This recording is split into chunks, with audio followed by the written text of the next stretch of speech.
بسم اللہ الرحمن الرحیم. السلام علیکم. گزشتہ ہفتے اب سے کچھ گھنٹوں پہلے آپ نے ایران سے ہماری کوریج دیکھی. اس سے پہلے سوئٹزرلینڈ میں جو کچھ ہو رہا تھا وہ کچھ آپ نے دیکھا. ہم ایئر وے نیوز کے ناظرین کے لیے دنیا کی جو اہم ترین ڈیولپمنٹس تھی وہاں پہنچ کر بتاتے رہے الحمدللہ. اور بہت تیزی سے چیزیں اب تبدیل ہو رہی ہیں, یا ڈیولپمنٹس تو ضرور ہو رہی ہیں. اس کو ہم اصل حالات سے تبدیلی کہیں گے نہیں کہیں گے, اس کو زیادہ گفتگو ہوگی تو کھولتے ہیں.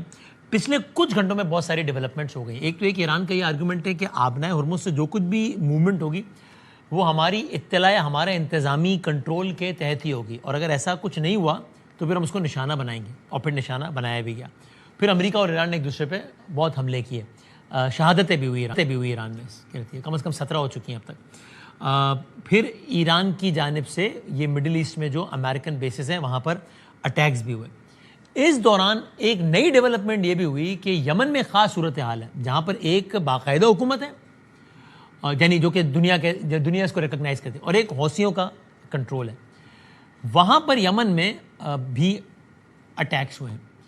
اور اب سے تھوڑی دیر پہلے اس پروگرام کے آغاز سے کوئی 15 منٹ پہلے یہ خبر آئی کہ سعودیہ پر اٹیکس ہوئے ہیں یمن کے حوثیوں کی جانب سے. ڈونلڈ ٹرمپ نے اس بات کا اعلان بالکل واضح ہے, کیٹیگوریکل ریٹ کے ساتھ, پرسنٹیج کے ساتھ کس طرح کیا, یہ آپ دیکھیں ذرا. We hit them very hard last night. Every time they send a drone, we hit them very hard. But we had a deal, and then they broke it. They always break it. And we're gonna keep the strait, and we'll probably run it. We'll become the guardian of the strait, and we should be reimbursed for that. When we guarded the strait for 50 years more, and we never got paid for it. We guarded it for nothing. And now we're going to guard it. We're going to get paid for guarding it. A lot of money. تو دیکھیں نا, اب ہم Hormuz کے محافظ ہم بنیں گے اور اس کے پیسے ملنے چاہیے ہمیں. 20% بھی انہوں نے ایک بیان میں کہا کہ 20% پیسے لیں. کمال کی بات یہ ہے کہ امریکہ کی اسٹیٹڈ پوزیشن یہ رہی ہے کہ یہ ایران نہیں, نہ صرف یہ کہ ایران نہیں بلکہ دنیا کو کوئی بھی ملک ہرمز یا کسی بھی آبی گزرگاہ کے پیسے لے ہی نہیں سکتا. یہ تو ہو ہی نہیں سکتا نا, چونکہ اگر یہ ہو گیا تو پھر تو نظم و نسق ہی نہیں چل سکے گا ٹرانسپورٹیشن کا. یہ تو ہو ہی نہیں سکتا. تو آپ دیکھیے, آپ نے ٹرمپ کو سنا کہ انہوں نے کہا کہ ہم سنبھالیں گے اور اس کے پیسے لیں گے اور اتنے پیسے لیں گے. اور مارکو روبیو نے کیا کہا تھا کہ بھائی آپ نے اور مجھ کے تو پیسے کوئی لے ہی نہیں سکتا, جو ٹرمپ نے کہا بھی ہم لیں گے. دیکھیے کیا کہا تھا. When we mean open the straits, we mean open the straits free in international waterways. No country on the planet that supports tolling or a fee for the use of the straits. That's not going to happen. The president has been abundantly clear. تو یہ صورتحال یہ develop ہوئی ہے. اچھا, ابھی جب میں آپ سے بات کر رہا ہوں تو اسی متعلق عباس عراقچی صاحب جو کہ ظاہر ایران کے وزیر خارجہ ہیں, ان کا بھی ایک بیان سامنے آیا ابھی اسی وقت, جو کہ یہ کہتے ہیں پوٹس یعنی کہ Donald Trump is absolutely right. Trump ٹھیک کہہ رہا ہے, یہ تو اس نے کہا نا کہ میں پیسے لوں گا, بالکل ٹھیک کہہ رہا ہے. Whoever provides secure and safe passage of commercial vessels through the Strait of Hormuz should be compensated for this service. جو بھی ملک آبنائے ہرمز سے, چونکہ آبی گزرگاہ ہے, اس سے تو تجارتی جہاز گزرتے ہیں, ان کی محفوظ گزرگاہ کو یقینی بناتا ہے, اس کو بالکل اس کے پیسے لینے چاہیے. ٹھیک کہہ رہا ہے Trump. Iran has always been the guardian of the strait and will remain so forever. اس ہرمز کے پاسدار یا محافظ ہم رہے ہیں, ایران ہمیشہ سے رہیں اور ہم ہی رہیں گے. 20% is of course too much, we will be fair, لیکن 20% زیادہ ہے, ہم اسے کم لیں گے. یہ کہہ رہے ہیں عباس عراقچی. یہ عجیب و غریب صورتحال ڈیولپ ہو رہی ہے سب. ایسے میں آپ ایک اور بات بھی دیکھیے. ڈونلڈ ٹرمپ نے اب سے کچھ دیر پہلے آج دن کے ابتدائی آورز میں غصے میں کہا ایران کی موجودہ نظام کے بارے میں کہ یہ بہت برے لوگ ہیں, اور انہوں نے کہا کہ میں اس طرح کے جملے کہتا نہیں ہوں. حالانکہ وہ تو بھائی جان تو کیا نہیں کہتے, آپ کو تو پتا ہے. بھائی جان تو وہ کہتے ہیں میں آپ کو سنا بھی نہیں سکتا کیا کہتے ہیں, لیکن انہوں نے کہا میں ایسے جملے کہتا نہیں ہوں, لیکن یہ بہت برے لوگ ہیں. حالانکہ کمال ہے کہ ڈونلڈ ٹرمپ بھی اس سے پہلے کہتے رہے 500 مرتبہ کہ یہ بہت اچھے لوگ ہیں, پچھلے والے برے تھے, یہ تو بہت اچھے ہیں. لیکن آپ دیکھیں ٹرمپ نے کیا کہا آج دن کے ابتدائی گھنٹوں میں کہ یہ بہت برے لوگ ہیں. They're a bad group of people. Let me just tell you that. I don't say that often, and I have to live with that statement. They're a bad group of people. They've been this way for a long time. یہ بہت برے لوگ ہیں. لیکن سنیے Donald Trump کی زبانی کچھ عرصہ پہلے کہ اچھے لوگ ہیں, بہت اچھے لوگ, اور ایک بار انہوں نے بار بار کہا ہے. دیکھیں we're dealing with some very good people. We're dealing with some people with talent, with good brain power. And we're pretty impressed by it. We got along very well with Iran. It's a different set of leaders. As you know, the first set is gone, the second set is gone, and we found the third set to be very smart, strong, very smart, but we ended up making a deal. I never cared about regime change, and we're dealing with people that I think are very rational people. I mean, they were nice to deal with. یہ سارے کی سارا صورت حال ابھی جب میں آپ سے بات کر رہا ہوں تب بھی سچویشن ڈیولپ ہو رہی، تب بھی سعودی عربیہ میں جدہ کے اطراف میں ایئر ریڈ سائرنس کے بجنے کی اطلاعات ہیں. سعودی عربیہ کا دعویٰ ہے کہ ہم نے یمن سے چیزیں آئی تھیں ہمارے طرف ہم نے گرایا ہے، یمن کا دعویٰ ہے کہ ہم نے مارا ہے، اور IRGC ایران کا جو فورس ہے اس کا دعویٰ ہے کہ ہم نے ہرمز میں پھر کچھ جہاز چونکہ ہمارے نظم و ضبط کی خلاف ورزی کر رہے تھے اس لیے ہم نے نشانہ بنایا. یہ سارے کا سارا ایک ماحول اس وقت چل رہا ہے. Idrees Ali sahib national security and foreign policy correspondent نے روئٹرس کے ہمارے ساتھ ہیں، میں بہت شکر گزار ہوں. اور احمد حسن عربی صاحب موجود ہیں انٹرنیشنل ریلیشنس کے ایکسپرٹ، میں دونوں کا بہت شکر گزار ہوں. تو حضور آپ بتائیے احمد صاحب پہلے یہ اب جو نئی صورتحال ہے خاص ابھی اس وقت جو میں آپ سے بات کر رہا ہوں تب جو آن گوئنگ ڈیولپمنٹ ہے جس کا میں نے ابھی خلاصتاً جو عرض کیا ہے، یہ چیزوں کو آپ کے خیال میں خدا نہ خواستہ پوائنٹ آف نو ریٹرن کی جانب لے جانے کی سکت رکھتا ہے؟ یہ حالات اتنے خراب ہیں کہ بالکل اسکوائر ون پہ آ جائے معاملہ، یا نہیں خراب ہے لیکن اتنا نہیں کہ سب کچھ جو ہوا ہے پچھلے کچھ دنوں یا ہفتوں میں وہ سب کچھ ختم ہو جائے؟ جی بہت شکریہ وسیم بھائی. دیکھیے اس میں جو to answer your question precisely, میری انڈرسٹینڈنگ ہے Middle East is a complicated place. یہاں پہ آپ کچھ بھی سرٹینٹی کے ساتھ نہیں کہہ سکتے کہ چیزیں کس طرف جائیں گی، لیکن بالکل اسکوئر ون پہ آنا چیزیں وہ مجھے لگتا ہے ابھی اس سٹیج کے اوپر جو ڈیولپمنٹس ہوئی ہیں جو آپ نے جن کا تذکرہ کیا ہے اس حساب سے ابھی تھوڑا سا مشکل ہے کہ کچھ ایسا ہو جائے کہ دوبارہ سے یہ بیک ٹو اسکوئر ون چلے جائیں کہ پھر ریجنل وار اور پھر گلوبل وار اور سارا کچھ اس طریقے کا ہونا شروع ہو جائے. Having said that Middle East کے اندر کچھ کمپلیکیشنز ابھی جیسے آپ کے پروگرام میں بھی ہم باتیں کرتے رہے تھے تو بہت ساری بات ہو رہی تھی نیوکلیئر کے اوپر اور سب کچھ، لیکن میرا اس وقت سے سٹانس یہی تھا کہ ایران کے لیے جو اکانومی ہے، جو اکنامک سینکشنز ہیں اور اس سے ریلیٹڈ جو معاملات ہیں وہ بہت زیادہ امپورٹنٹ ہے. اور اسی کانٹیکسٹ میں اسٹریٹ آف ہارموز جو ہے اس کے اوپر ایران سٹمبلڈ اپون کہ یہ چیز بھی ہو سکتی ہے جس کا ہم استعمال کر سکتے ہیں جیو اسٹریٹجیکلی بھی اور ریکنیکٹ کرتے ہیں ذرا. یہ مذاکرات ہوئے تھے برگن اسٹاک اور اس کے ہر جگہ کے اوپر کوئکلی ریکنیکٹ کرتے ہیں ذرا. ادریس، ہاں میں آپ کا انیشیل پوائنٹ ابھی ذرا آواز کٹ رہی ہے، ریکنیکٹ کرتے ہیں. ادریس صاحب آپ کا بھی یہی خیال ہے کہ آف کورس یہ سچویشن آئیڈیل نہیں ہے لیکن کوئی ان ایکسپیکٹڈ بھی نہیں ہے اور ایسی بھی نہیں ہے کہ ہم کہیں سب ختم ہو گیا؟ بے شک فریقین کہہ رہے ہیں، امریکہ نے بھی کہا ہے اور ایران نے بھی کہا ہے واٹ ایور ورڈس کہ اسلام آباد ایم ختم سمجھا جائے، لیکن کہنا اور ہے ہونا اور ہے. بہرحال ایسے حالات نہیں ہے کہ ہم اس کو یہ کہیں کہ ختم ہو گیا. آئیڈیل نہیں ہے لیکن ایسا بھی نہیں ہے. You agree to this? Yasin بھائی میں ایک کریکشن کر دوں. میں نے پہلے شاید آپ کو آف لائن بتایا کہ ناکہ بندی 2 گھنٹے میں شروع ہوگی، 12 گھنٹے میں شروع ہوگی. ایکچولی میں نے کسی سے بات کی تو 12 گھنٹے میں شروع ہوگی. آپ کا پوائنٹ بالکل صحیح ہے. 8 GMT کہہ رہے ہیں تو اب 8، ہاں ٹھیک ہے 8 ابھی 8 PM ٹھیک. تو دیکھیں آپ نے بالکل صحیح بات کہی کہ آئیڈیل نہیں ہے مگر ہوپ بھی لاس نہیں ہوئی، کیونکہ ہمیں پتہ تھا جب یہ MOU سائن ہوا تھا بہت ہی مشکلات ہوں گی. یہ مشکلات اب سامنے آ گئی ہیں. میرے خیال سے ابھی تک انٹینٹ اور جو دونوں سائڈ کا یہ ڈیزائر ہے کہ جنگ پورے طور پہ شروع نہیں ہو، کیونکہ کسی کے بینیفٹ میں نہیں ہے. آپ دیکھیں امریکہ کا بھی یہ جو ایئر ڈیفینسز تھے ڈپلیٹ ہو رہے تھے، ان کی کوئی گینز بھی زیادہ نہیں ہو رہے تھے. ایران کی بھی ظاہر ہے آن دا گراؤنڈ اسٹرائکس کافی ہو رہی تھی اور کافی ان کے جو لاسز تھے وہ بھی ہو رہے تھے. تو میرے خیال سے ابھی تک ایک چیز سمپلی ٹرو ہے، یہ ہے کہ دونوں سائڈ چاہ رہی ہیں کہ یہ جنگ پورے طور پہ شروع نہیں ہو. اب یہ ایک الگ بات ہے کہ ایگو کی بھی بات آ گئی ہے پریزیڈنٹ ٹرمپ کی، تو اب وہ ایگو کس طرح سنبھالا جائے گا، کس طرح قابو میں لایا جائے گا، یہ آئی تھنک بگ کویسچن ہے. کیونکہ اگر پریزیڈنٹ ٹرمپ کو لگے کہ ایران ان کے خلاف جا رہا ہے، ان کو ٹانٹ کر رہا ہے، اگر آپ سمجھے تو یہ میرے خیال سے بہت ہی مشکل ہے یہ ختم کرنا.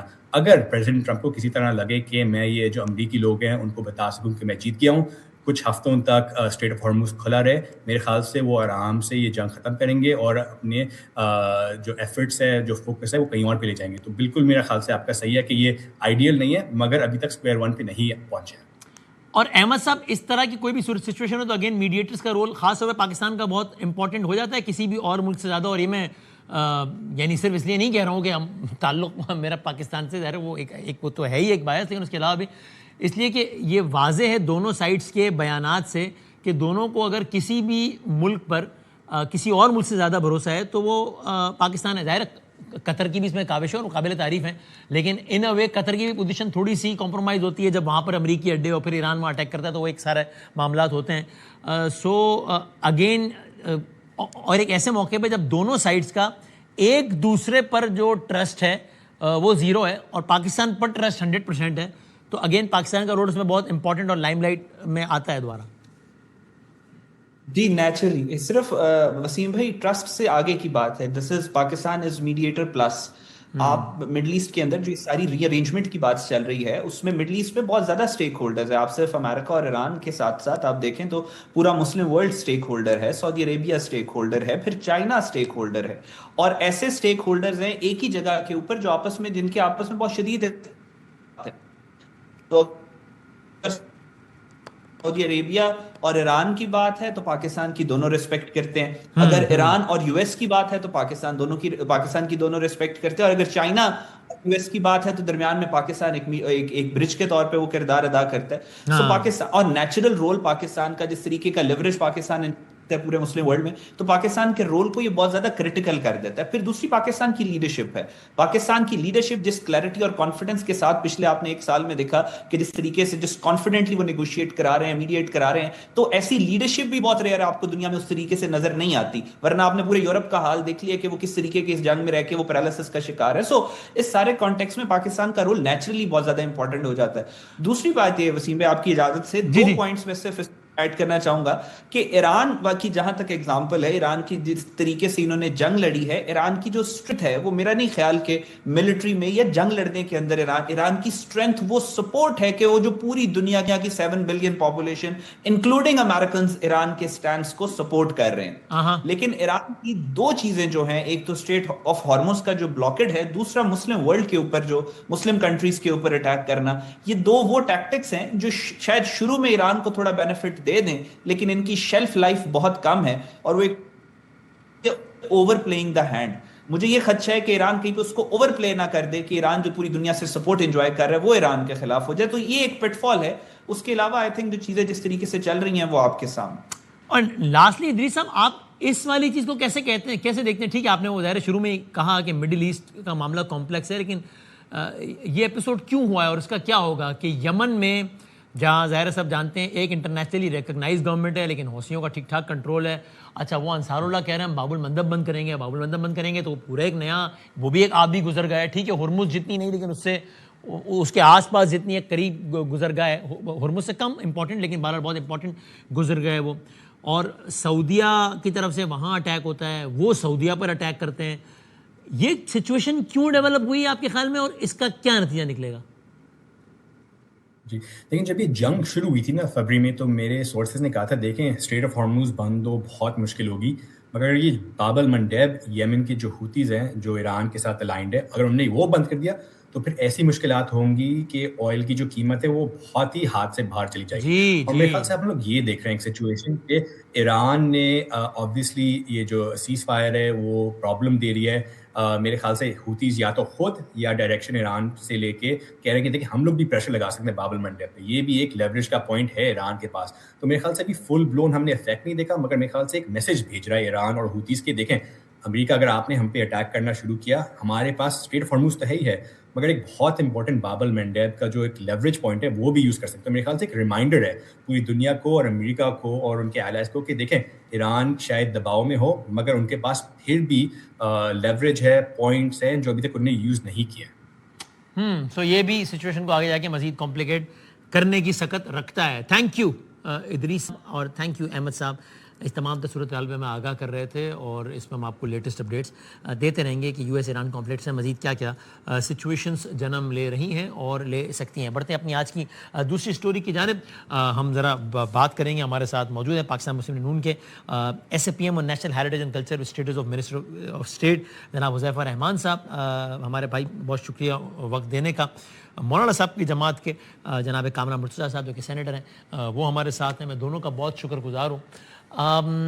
حذیفہ صاحب, یہ آپ کو اس بات پہ تشویش ہے کہ ایک تو ہم دیکھ رہے تھے مولانا فضل الرحمان صاحب وہ پچھلے کچھ ہفتوں سے گورنمنٹ کے خلاف کافی سخت باتیں کر رہے تھے, لیکن یہ پچھلے دنوں جو ایک جلسہ ہوا ہے اس میں انہوں نے گورنمنٹ کے خلاف جو باتیں تھیں اس کو بالکل ہی ایک اگلے اسٹیج پر لے کے گئے, بالکل جو رگڑا لگا رہے تھے بالکل ہی نیکسٹ اسٹیج پہ لے کے گئے. اور پھر انہوں نے تنقید کا دائرہ صرف گورنمنٹ تک محدود نہیں رکھا بلکہ وہ اداروں تک بھی گئے ہیں اور پھر بڑی یعنی بالکل ٹھیک بڑی ٹھیک ٹھاک باتیں کی ہیں جوانوں کو ایڈریس کر کے اور شہادتوں کے حوالے سے بات کر کے کہ یہ تو آپ کا تو کام ہی یہ ہے, اگر کیا بھی ہے, اگر جانے دی بھی ہے تو کیا ہے, کام ہی یہ ہے, میں کیوں لڑوں, میں کیوں لشکر بناؤں. آپ مطلب بڑا سخت باتیں. یہ کیا ہوا ہے حذیفہ صاحب؟ بہت شکریہ بدامی صاحب کہ آپ نے اس حساس موضوع پہ حکومت کا موقف جاننے کے لیے مجھے مدعو کیا. میں 2-3 گزارشات آپ کے سامنے رکھوں گا کہ مولانا فضل الرحمان صاحب کا حق ہے کہ وہ اگر کسی بھی سیاسی جماعت پہ تنقید کرتے ہیں, ہم پہ کرتے ہیں, زرداری صاحب پہ کرتے ہیں, لیکن ان کا بیان میں نے بھی سنا جو انہوں نے افواج پاکستان کے حوالے سے دیا. یقین کریں آج میرا دل بڑا دکھی ہے. آپ کے کئی درجن شوز میں نے شرکت کی ہے, کبھی میں جذباتی گفتگو کا قائل نہیں ہوں, لیکن مولانا فضل الرحمان صاحب سے اس طرح کی توقع کی نہیں جا سکتی. میں وسیم بدامی سے پوچھتا ہوں, کیا آپ کو اگر کہا جائے کہ 1 ارب روپے لے لیں اور اپنی جان قربان کر دیں, آپ 1 ارب کے پیچھے اپنی جان قربان نہیں کریں گے؟ یعنی وہ افواج پاکستان جو کہ بارڈر پر آپ کی حفاظت کر رہی ہیں, جو کارگل کے یخ بستہ میدانوں کے اندر پہاڑوں میں بیٹھ کر آپ کے ملک کی حفاظت کرتے ہیں, جب یہاں واپس آتے ہیں کسی کی ٹانگ ضائع ہو چکی ہوتی ہے, کوئی قوت سماعت سے محروم ہو چکا ہوتا ہے, یا ایون کہ ساری چیزیں بھی برقرار ہوں, تو ایسا سائیکولوجیکل امپیکٹ ہوتا ہے کہ کئی سال لگ جاتے ہیں زندگی کی طرف واپس آنے میں. یعنی وہ لوگ جو اپنا آج ہمارے کل پر قربان کر رہے ہیں. یعنی میری بیٹی 4 سال کی ہے اور وہ میرے ساتھ گاڑی میں اگر بیٹھی ہوئی کبھی جا رہی ہو اور کسی وہ فوجی کو دیکھ لے تو وہ اس کو سلوٹ کرنا یا اس سے ہاتھ ملانا بڑا آنر فیل کرتی ہے, یعنی اس وردی سے محبت کرتی ہے. ڈیرہ غازی خان میرے حلقے میں ابھی پچھلے ہفتے ایک میجر شہید ہوئے, جب ان کی ڈیڈ باڈی لائی گئی تو ان کے والد اللہ بخش قرائی نے جب انہیں فوجی افسران نے کہا کہ آپ کا بیٹا وطن کی راہ میں لڑتے ہوئے شہید ہوا ہے, تو انہوں نے کہا جی میرے 8 بیٹے ہیں, اگر فوج انہیں بھرتی کرنا چاہے 8 کے 8 وطن کے لیے قربان ہیں. وہاں مولانا فضل الرحمان جیسا شخص جس کی ایک فالوئنگ ہے وہ سٹیج پہ کھڑا ہو کر اس قسم کی بات کر دیں, جس کے بعد میں سمجھتا ہوں کہ 26 کروڑ لوگوں کے آپ نے جذبات کو مجروح کی ہے. اس طرح کی بات کرنی ہی نہیں چاہیے. اور آپ خاص طور پر میں at the cost of repetition آپ کو بتا دوں کہ جی آئی فے کے اندر سینکڑوں لوگ ایسے ہیں جن کے بچے جو ہے وہ فوج میں آفیسر رینک کے اندر بھی ہیں اور نچلے رینک کے اندر بھی ہیں, اور وہ سارے لوگ, یعنی مولانا صاحب تو یہ بات جانتے ہیں کہ یہ فوجی جو اپنی جان قربان کرتے ہیں, شہادت کا نذرانہ دیتے ہیں, یہ کس وجہ سے دیتے ہیں. یعنی بھارت کی فوج اور ہماری فوج میں کیا فرق ہے؟ بھارت کی فوج کے پاس وہ جذبہ متحرکہ نہیں ہے, وہ جذبہ متحرکہ ہمیں قرآن پاک دیتا ہے, وہ جہاد کا جذبہ, وہ وطن کے لیے لڑنے کا جذبہ, وہ اپنے لوگوں کی حفاظت کرنے کا جذبہ. اور آپ اسے کہیں کہ جی آپ تنخواہ کے لیے سارا کچھ کر رہے ہیں. میں سمجھتا ہوں کہ مولانا صاحب کی طرف سے اس کی وضاحت آنی چاہیے, اور اس قسم کے الفاظ مولانا جس قد کاٹ کے لیڈر ہیں اگر وہ واپس بھی لے لیں گے تو کوئی اس میں قیامت نہیں آئے گی, لیکن اس قسم کی بات ہم لوگوں کو کرتے ہوئے اجتناب کرنا چاہیے, کیونکہ اس سے ہم ان شہداء کے جو فیملیز ہیں ان کے زخموں پہ نمک چھڑکتے ہیں جنہوں نے اپنے قیمتی لال جو ہے اس ملک کے لیے قربان کیے.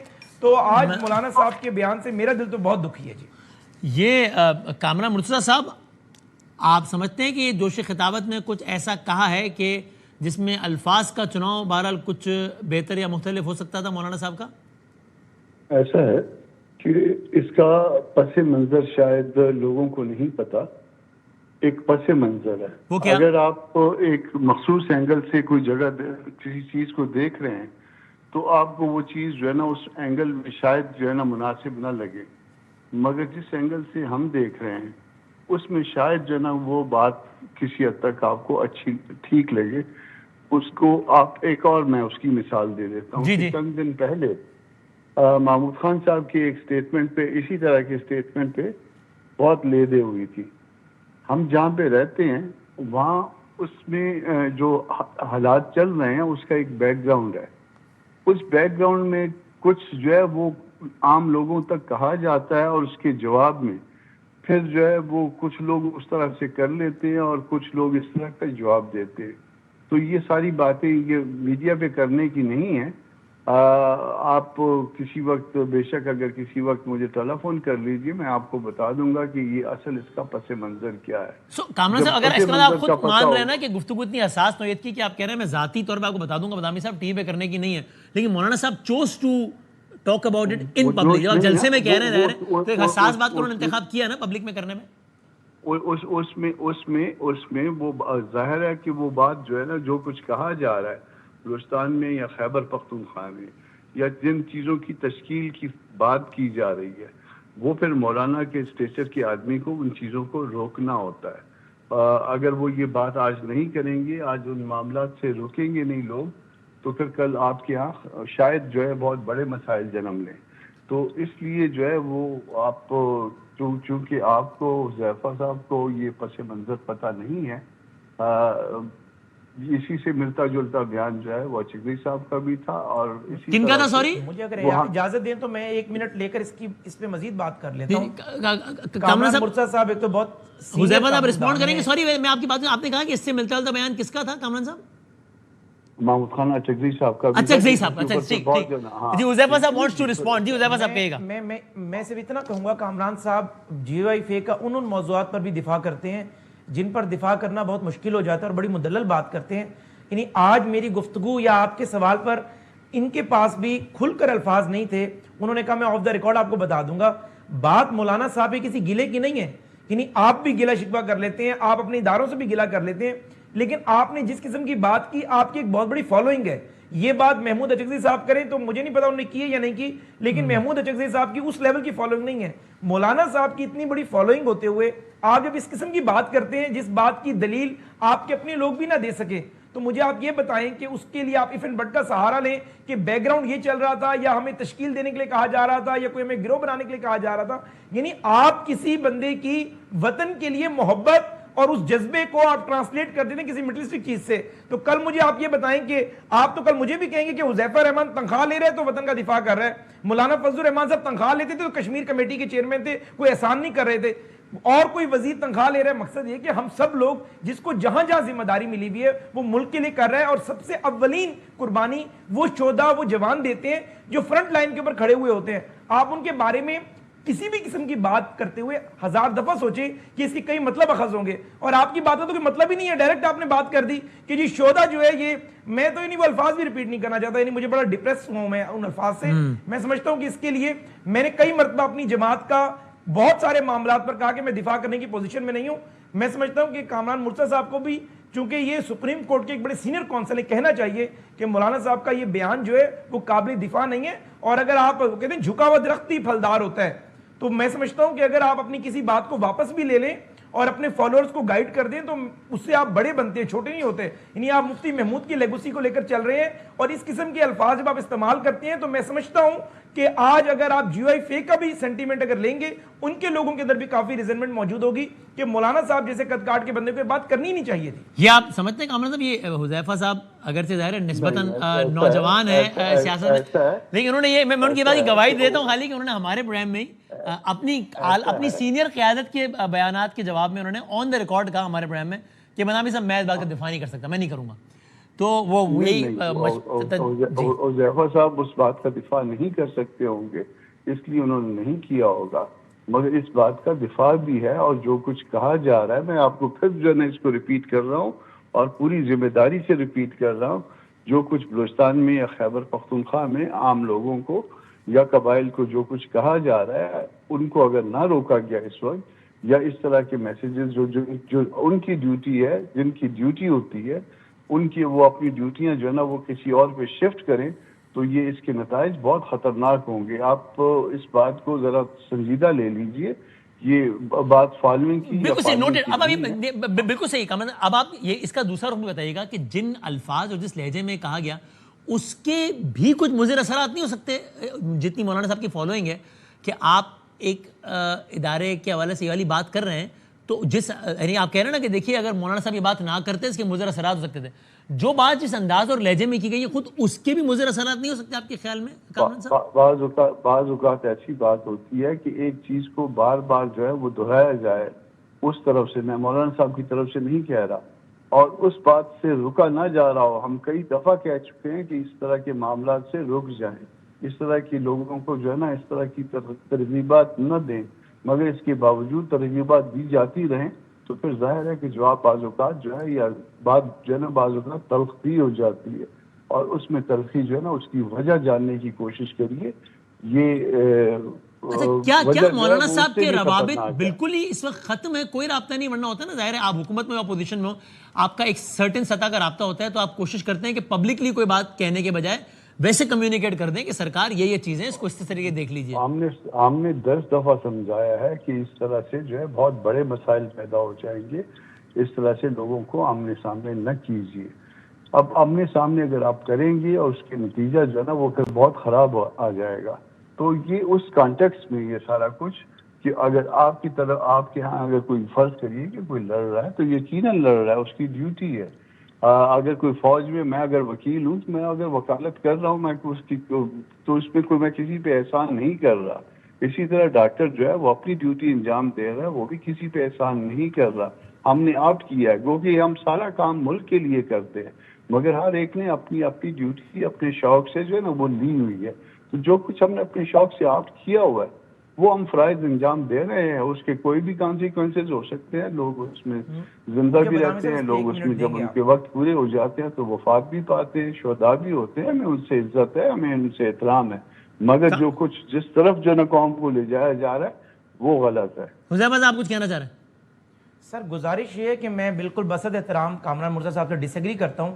پہلی بات تو یہ ہے کہ یہی وہ سوچ ہے جس کو مولانا صاحب بھی ماضی کے اندر ڈسکریج کرتے آئے کہ بی ایل اے جو ہے وہ بلوچستان میں حملے کرتی ہے, اور آپ ایک جماعت جو ہے وہ کہتی ہے ہم بی ایل اے کو کنڈیم تو کرتے ہیں لیکن اس کے پیچھے بلوچستان کا احساس محرومی ہے. آج وہی بات کامران مرزا مدلل بندہ یہ کہہ رہے ہیں کہ جو وکیل ہے چاہے ڈاکٹر ہے اس کی جاب ڈسکرپشن ہے. کیا کسی کی جاب ڈسکرپشن میں یہ بھی ہوتا ہے کہ آپ اپنی قیمتی ترین جان قربان کر دیں؟ یعنی کس طرح کی آپ بات کر رہے ہیں؟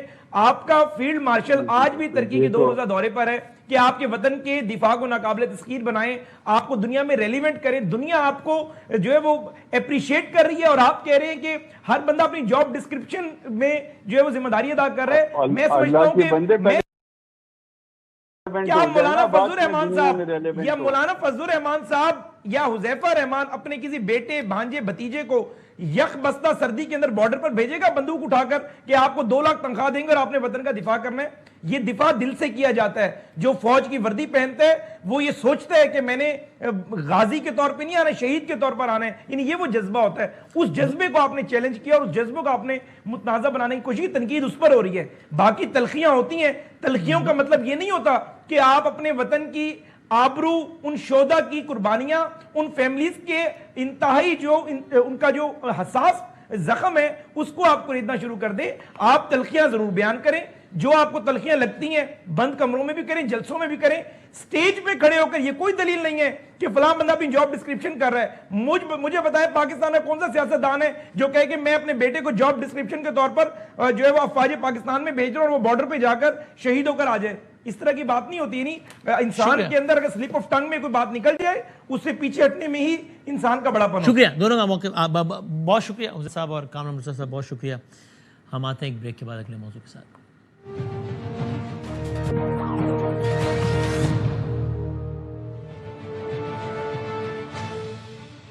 خوش آمدید کہتے ہیں ناظرین آپ کو ایک بار پھر. اس دوران ایک نئی صورتحال پاکستان کی داخلی سیاست کے حوالے سے بات کرتے ہیں جنم لیا ہے. وہ یہ کہ آج علیمہ خان صاحبہ باقاعدہ مختلف علاقوں میں ریلیز کرتی ہوئی نظر آئیں اور اس میں انہوں نے بہت سخت باتیں بھی کی, اعلیٰ ترین پاکستان کے سیکورٹی اداروں کے آفیشلز کو مخاطب کرتے ہوئے نام لے کے. اور انہوں نے کچھ نظر آیا کہ ان کی بات سے لگ رہا ہے کہ ان کا کچھ جو ہدف تنقید ہے وہ ان کی اپنی پارٹی بھی ہے. مثال کے طور پہ ابھی ظاہر آپ جانتے ہیں پی ٹی آئی کی طرف سے بیرسٹر گوھر صاحب سب کی طرف سے مطالبہ ہے کہ ملاقات کروائی جائے خان صاحب سے. وہ علیمہ صاحبہ کا بھی کلپ دیکھیں جس میں انہوں نے آج کہا کہ بھئی بھیک کیوں مانگ رہے ہیں اس طرح ملاقات کروانے کی, اور انہوں نے ایگزیکٹلی کیا کہا ذرا آپ دیکھیں. بھیک مانگنے کے لیے بات چیت ہو رہی, کس چیز کے لیے بات ہو رہی ہے؟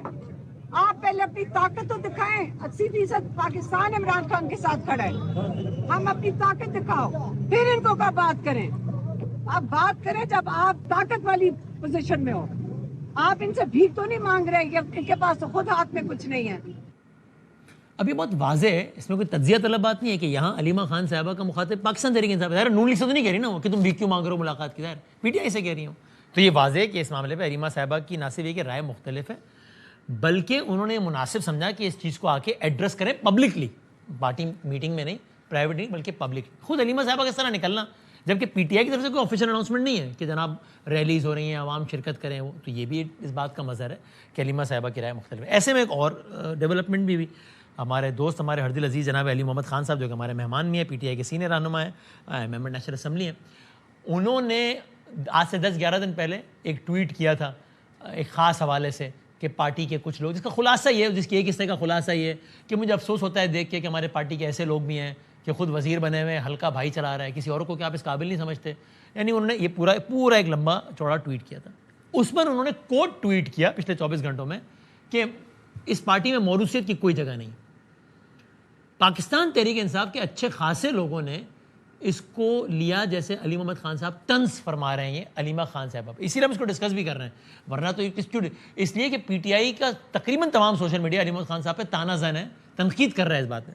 نہ صرف یہ بلکہ بشرا بی بی صاحبہ کی بہن مریم بٹو صاحبہ, انہوں نے اس پہ باقاعدہ جواب دیا علی محمد خان صاحب کو کہ موروثی کی جگہ ہے یا نہیں ہے. آپ کی تو بالکل نہیں ہے اس پارٹی میں جگہ. یعنی بشرا صاحبہ کی بہن پبلکلی کہہ رہی ہے کہ آپ کی بالکل جگہ نہیں اس پارٹی میں, آپ کا تو وہ حساب ہے نہ کھیلیں گے نہ کھیلنے دیں گے. اور پنجابی میں انہوں نے لکھا ہے میری پنجابی کمزور ہے تو میں نے اردو کا سہارا لے لیا. طیبہ راجہ صاحبہ پی ٹی آئی کی ظاہر متحرک کارکن ہے, کہتی ہیں دکھ ہوتا ہے کبھی صرف آپ کی تقریر سن کر ہم نے آپ کو لیڈر سمجھ لیا تھا, خود تو آپ لوگ کچھ کر نہیں سکتے, ہاتھ پہ ہاتھ دھر کے اپنی زندگی گزار رہے ہیں. اور عمران خان وہاں 8x10 کے کمرے میں سخت گرمی میں اپنی زندگی قربان کر رہا ہے. اب اس کے گھر سے کوئی صرف ریلی کے لیے باہر نکلا ہے تو آپ کو موروثیت یاد آ گئی ہے. حد ہے ویسے, اتنا خوف. آپ لوگوں نے کچھ کیا ہوتا تو عورتوں کو یہ جنگ لڑنی نہیں پڑتی, چھوڑے موروثیت. یعنی کہ کلیئر کٹ پارٹی کو یہ لگا کہ انہوں نے. اچھا, علی محمد خان صاحب نے اس پہ بڑی وضاحتی ایک ٹویٹ بھی کی ہے کہ میری مراد تو یہ تھی نہیں, اور یہ لوگ کس طرف لے گئے اس بات کو. میں آج بھی اس بات کو دہراتا ہوں کہ بالکل اس پارٹی میں موروثی کی جگہ نہیں ہے, لیکن میری مراد یہ نہیں تھی. علی محمد خان صاحب ہمارے ساتھ ہیں. سر بہت شکریہ علی بھائی وقت دینے کا. پہلے ذرا یہ بتائیں نا, ہے نا, اس اسپیسیفک بات آنے سے پہلے یہ تو سمجھ میں آتی ہے نا بات کہ علیمہ صاحبہ کو پارٹی کی مین اسٹریم لیڈرشپ سے اعتراض ہے, تبھی وہ نکلی. حالانکہ پارٹی کا کوئی بیان کچھ نہیں ہے کہ لوگ بھی نکلیں اور یہ کریں, اور انہوں نے مناسب سمجھا کہ پبلکلی پارٹی کی لیڈرشپ کو ایڈریس کریں کہ بھائی کیوں بھیک مانگ رہے ہو یار, کوئی اور رستہ اپناؤ. ورنہ وہ بات پرائیویٹلی بھی کر سکتی تھی نا. جی بہت شکریہ وسیم بھائی. بسم اللہ الرحمن الرحیم. اللہم صلی علی محمد وعلی آلہ وصحبہ وسلم. سب سے پہلے تو آپ کو ویلکم بیک ٹو پاکستان, کیونکہ آپ ایران تشریف لے گئے اور ہم سب نے آپ کو لائیو دیکھا وہاں. اور علی خامنہئی صاحب کی شہادت جو ہے وہ صرف ایران کا نقصان نہیں ہے, پوری امت مسلمہ کا ہے. لیکن اس طرح کی شہادتوں سے امت کمزور نہیں ہوتی بلکہ ریزالو اور بڑھتا ہے.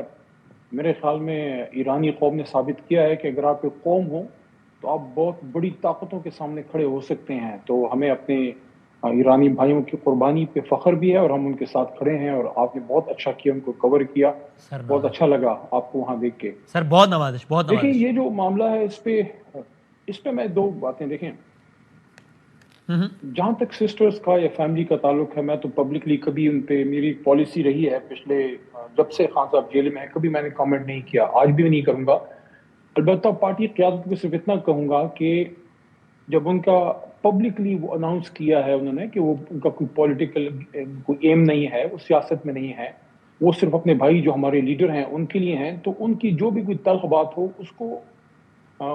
اس کو پازیٹیولی لینا چاہیے. ان کا گلہ بنتا ہے کہ تحریک انصاف کی قیادت کو, جس میں ایک طرح سے میں بھی آتا ہوں, حالانکہ میرے پاس کوئی انتظامی عہدہ تو نہیں, لیکن گلہ بنتا ہے کہ تحریک انصاف کی قیادت کو زیادہ کرنا چاہیے خان صاحب کی رہائی کے لیے, چاہے وہ ایک پرامن تحریک ہو یا مذاکرات ہوں. دونوں میں سے کوئی ایک بھی کام آگے پراپر نہیں بڑھ پا رہا. اور میں یہ نہیں کہہ رہا کہ ہماری قیادت اس میں سنجیدہ نہیں ہے, نہیں, میں یہ نہیں سمجھتا.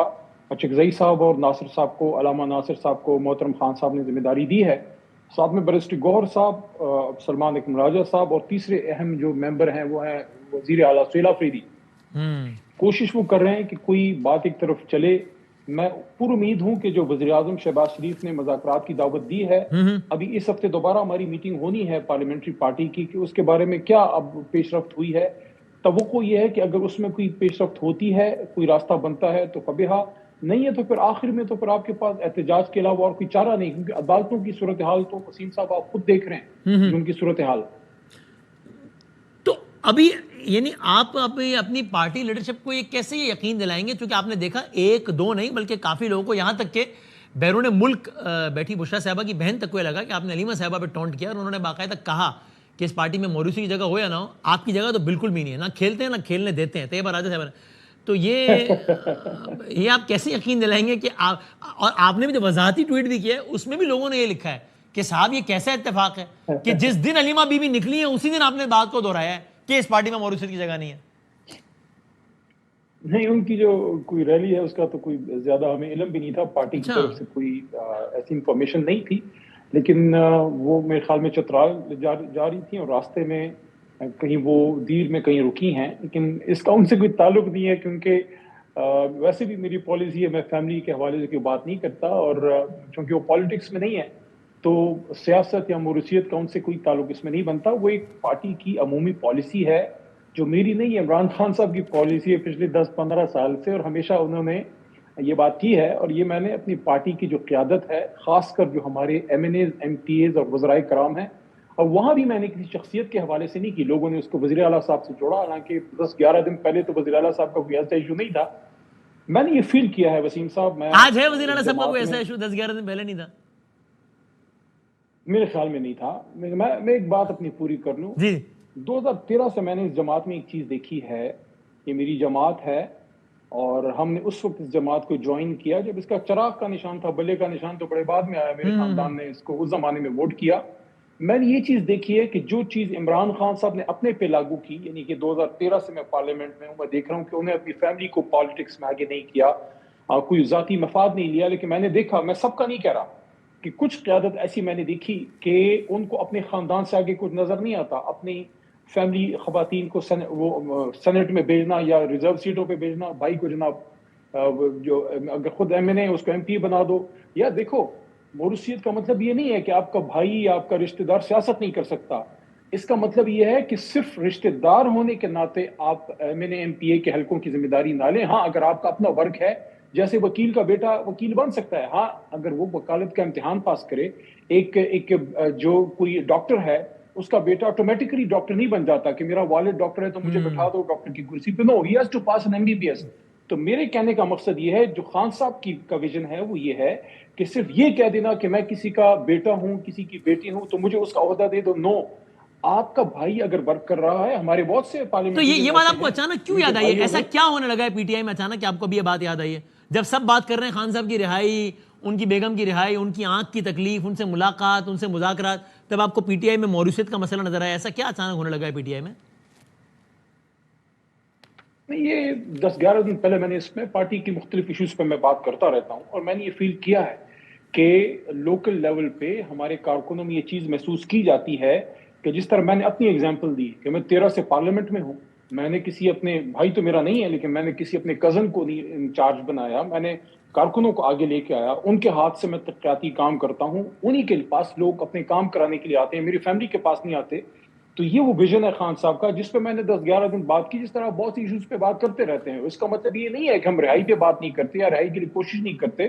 آپ رہائی کے ساتھ ساتھ اور بھی بہت چیزوں پہ بات کرتے ہیں، لیکن اس کو وہاں جوڑ کے لوگوں نے زیادتی کی ہے. اس کی بنیادی وجہ یہ ہے کہ ہم اپنا کام دیکھتے نہیں اور بھاگ پڑتے ہیں.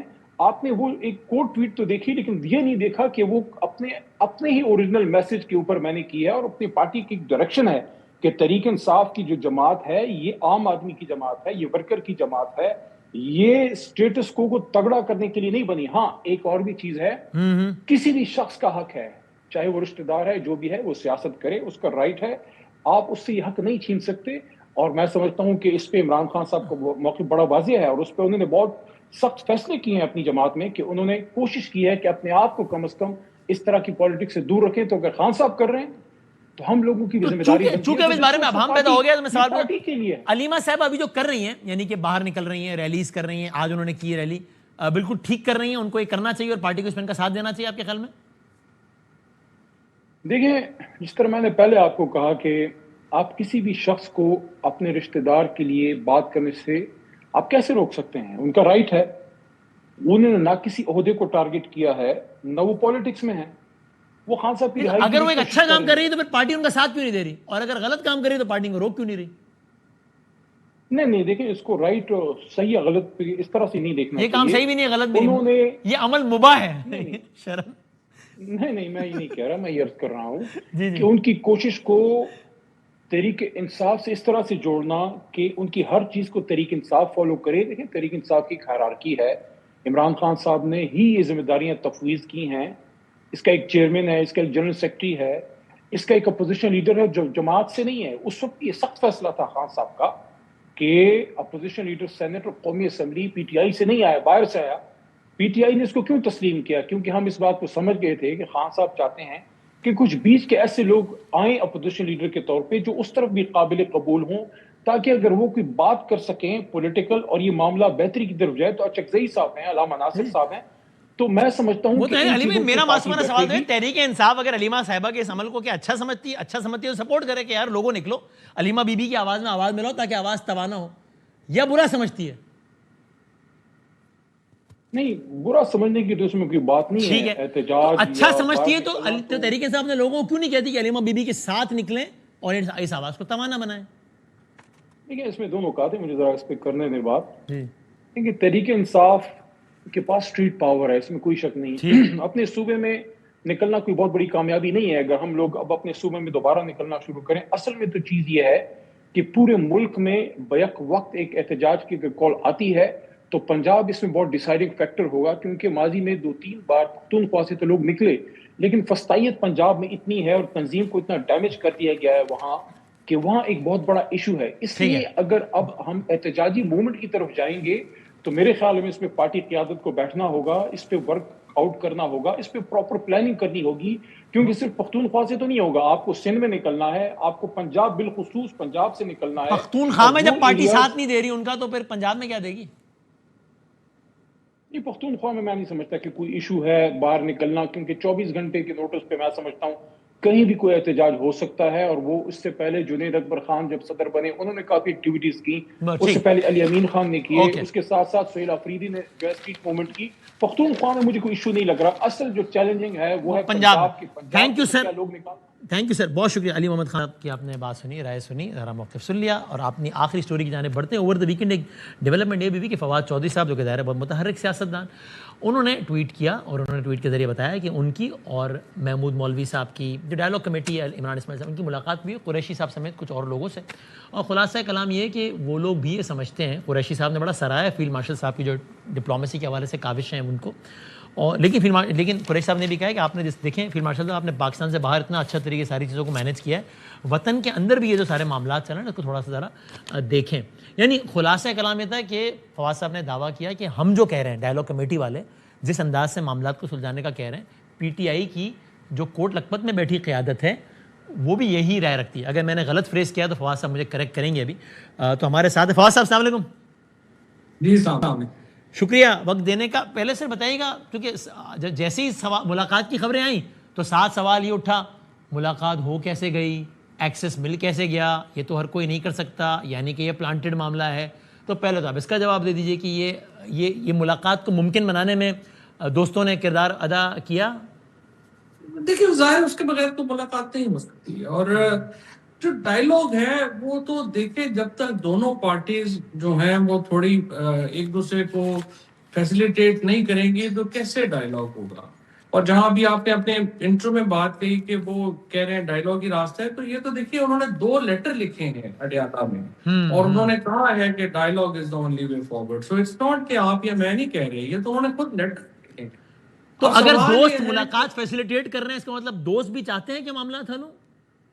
دیکھیے بات یہ ہے، میں نے صاحب کو یہ کہا کہ اگر وہ چاہیں گے کہ معاملات میں بالکل نہیں آنا اور بالکل یہ الیسٹریسٹی نہیں ہوگی تو پھر نہیں ہوگی، سمپل بات ہے۔ میرے آپ کے کہنے سے تو ظاہر نہیں ہوتا، ہم تو اس طرح کی ڈیسیژن میکرز نے فیصلے کرنے، ہم نے نہیں کرنے۔ لیکن مسئلہ صرف یہ ہوا ہے کہ دیکھیں ہم پاکستان کے اندر جو پولیٹیکل تناؤ ہے اگر اس کو کم نہیں کر پاتے تو پاکستان کی اکانومی 4 سال میں ہم نے دیکھ رہے ہیں کہ سٹیبل نہیں ہو رہی، اور اگر ہم نے اپنے تناؤ کو کم کرنا ہے تو پھر دونوں جو سائڈز ہیں ان کو تھوڑا بہت ایک دوسرے کو اور یہ سب سے جو بڑی پرابلم ہے وہ ہے کہ جو پرسنلائزڈ ہو جاتی ہیں معاملات، آپ کے سامنے ہے جب پچھلے دنوں کچھ بات چلی کہ بیرسٹر صاحب جا کے مل لیں یا فیملی جا کے مل لے، اور اسی وقت پی ٹی آئی آفیشل کی طرف سے ایک بہت ہی فضول کیمپین لانچ کر دی گئی جو ہے وہ اسٹیبلشمنٹ کی لیڈرشپ کے خلاف۔ تو اس طرح کا معاملہ نہیں چل سکتا۔ سو جو کوٹ لکھپت کے لیڈرشپ ہے اس کا بھی یہی خیال ہے کہ دیکھیں آپ نے جو 4 سال میں، ابھی بھی آپ علی محمد سے بات کر رہے تھے، علی صحیح کہہ رہے تھے، کے پی کا ایشو نہیں ہے۔ آپ اگر پاکستان کے اندر ایک ملک گیر تحریک شروع کر لیں، بسم اللہ آپ کر لیں، کون روک رہے ہیں آپ کو۔ لیکن آپ کے سامنے علیمہ بی بی نے سب نے کالیں دی ہیں, لوگ نہیں نکلے. دوسری طرف پورا زور لگا لیا ہے 4 سال میں, عمران خان کو مائنس نہیں کر سکے, اور اس میں پھنس میں اور آپ گئے ہیں, جن کی ہماری جو عام پاکستانی کی زندگی نارمل نہیں رہی.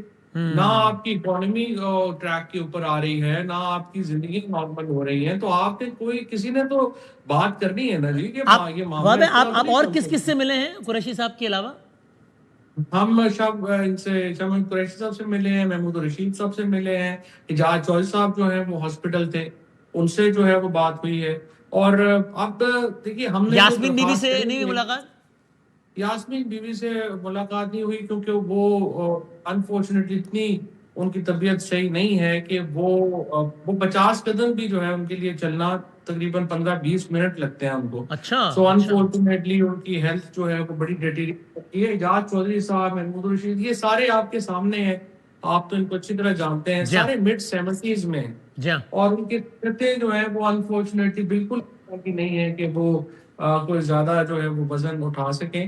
اور اصل میں اب دیکھیں ہم تو چاہتے ہیں کہ اڈیالہ میں ملاقات ہو, لیکن اگین یہ ہماری تو خواہش ہی ہو سکتی ہے, فیصلہ تو ڈیسیژن میکرز نے کرنا ہے. ہم چاہتے ہیں کہ خان صاحب سے ملاقات ہو, اور ان کے ساتھ جو ہے وہ ہم وہیں سے پچھلی جولائی میں جب میری آخری ملاقات ہوئی تھی, مجھے یہ لگتا ہے کہ میں نے کافی حد تک یہ بات کر لی تھی کہ ہمیں پولیٹیکل راستہ جو ہے وہ لینا ہے, اور کیا لینا ہے, کیسے لینا ہے. ابھی آپ خان صاحب سے بھی مل چکے ہیں, بہت ٹائم ہو گیا ظاہر ہے, اور ابھی قریشی صاحب اور کوٹ لکھپت والوں سے ملیں. آپ کے خیال میں آخری آپ کی جو ملاقات ہوئی خان صاحب سے, based on that approach towards the situation different ہے نا دونوں لیڈران کی؟ خان صاحب کی ذرا اگریسو ہے اور ان کی تھوڑی ریکنسیلیٹری ہے, ایسا ہی ہے یا نہیں؟ دیکھیے میرے تو خیال میں خان صاحب بھی جو ہیں وہ پالیٹکس کو چاہتے ہیں کہ سپیس ملے, اور اصل میں جو ایشو یہ ہوا ہے کہ سچی بات یہ ہے کہ جب سے پی ٹی آئی کے اسٹیبلشمنٹ سے رابطے ختم ہوئے ہیں تو بہت ساری غلط فہمیاں بھی ہو گئی ہیں, اور یہ بڑا ہم سے بہت غلط فیصلہ جو ہوا وہ یہ ہوا کہ ہم نے اپنے رابطے ختم کر دیے. اب اس کے بعد آپ کو وہ لوگ چاہیے جن کے اوپر کم از کم دیکھیں اسٹیبلشمنٹ بھی ایک منیمم اعتبار تو کرتی ہو. اسی طرح سے پی ٹی آئی میں وہ لوگ ہوں جن کے اوپر عمران خان منیمم اعتبار کرتے ہوں, تو پھر ہی بات آگے چل سکتی ہے. اور وہی ہو کہ یہ جو ایک سلسلہ جو ٹوٹا ہے یہ بحال ہو سکے, اور اس میں کسی کے لیے خطرے کی بات نہیں ہے. ہم تو صرف پاکستان میں چاہتے ہیں کہ ایک نارملائز ہو ملک. اور ان لوگوں کو کن حالات میں رکھا گیا تھوڑا سا بتا دیں اس پہ بھی آخر میں. نہیں, ان کے حالات برے نہیں ہیں, وہ مطلب برے ہی ہیں, وہ سلیکٹری کنفائنمنٹ میں ہیں شاہ صاحب, اور جو وہاں پہ بجلی جو ہے وہ بڑی جاتی ہے, لوڈ شیڈنگ اتنے ہبس میں. دیکھیں سچی بات یہ ہے کہ all of them are like in their mid 70s. آپ اس میں آپ کسی کو بھی صرف ان کو ڈرائنگ روم میں بھی اگر رکھ لیں گے یا کسی 4 اسٹار ہوٹل میں بھی رکھ لیں گے تو آپ دیکھیں ان کو روز ڈاکٹر کی ضرورت ہے, ان کو روز ایک جو ہے وہ ایک جو اپنے اجاز چوہدری صاحب ہیں ان کو کڈنی کا پرابلم ہے, اور وہ وہاں پہ اتنی زیادہ گرمی میں وہ رہ ہی نہیں سکتے. سو بڑا یہ ایک ہیومینٹیرین ایشو ہے پولیٹیکل ایشو سے زیادہ. سو لیٹس ہوپ کہ ان چیزوں کو تھوڑا آگے ہم بڑھا سکیں. لیکن اگر آپ ٹمپریچر ہر وقت اتنا ہائی رکھیں اور دوسرے کو اپنا جو ہے وہ آپ سمجھیں کہ ہر جگہ ہی اپنی کنڈیشنز لگاتے گئے تو پھر معاملہ آگے نہیں بڑھ سکتا. ہم سچویشن میں ہے نا, تو لیٹس سی اب آگے کیسے چیزیں چلتی ہیں. تھینک یو سر, بہت شکریہ فواد صاحب, بہت نوازش, وقت دینے کا شکریہ. جاتے آتے ہم آپ کو بتا دیں کہ یمن سے خبر آ رہی ہے کہ وہاں کے جو انصار اللہ کے ملٹری اسپوکس پرسن